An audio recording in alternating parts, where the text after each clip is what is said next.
Hi mayam, ngasi di dinner sembagi video ne, chak yaudebhi dinner semse chicken khara laure, kilo makhai ma khitang hele bako, thai part to laure, hana kangna taithoga sumaina thang sina khara hakpire, aduga marinate tawraga thamdoine bako, marinate tawbata changdoise sangom afamba ma khara hapani, thau khitang ama olive oil khitang ama hapage, aina laurise kano khabai dene ko adugine yamdaba malise, aduga dark soy sauce khara mo hapchalani.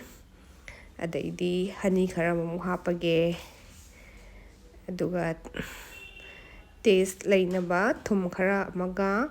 morok khara amaga haptoine bako morok sina Kashmiri red chili powder se oine hapage si hapchalaga fazana okhairaga marinate tawraga thamdoine pung 2-3 gumba thamaga matungda kano si yaidoine bako ai ngasidi air fryer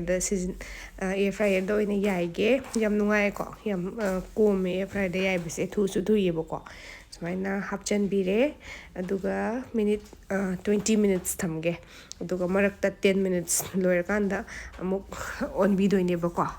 ahanbagi 10 minutes fare si onthoage aijam khabaisina ge to onthoe check up na chapdi amhe nungai gadamne bako khabaisina dum on gre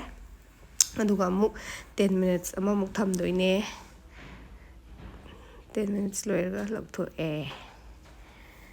fazare aduga chicken siga chanaba singju mamuk suge bako singju sida machaldi yam pang leite khara reiba kaido hapchale awathabi hitang amne aduga kobi ne mangal phutlaga subadune aduga wai ne tawraga sumaina sure aduga ngasiki dinner sidi sumaina ijam jamna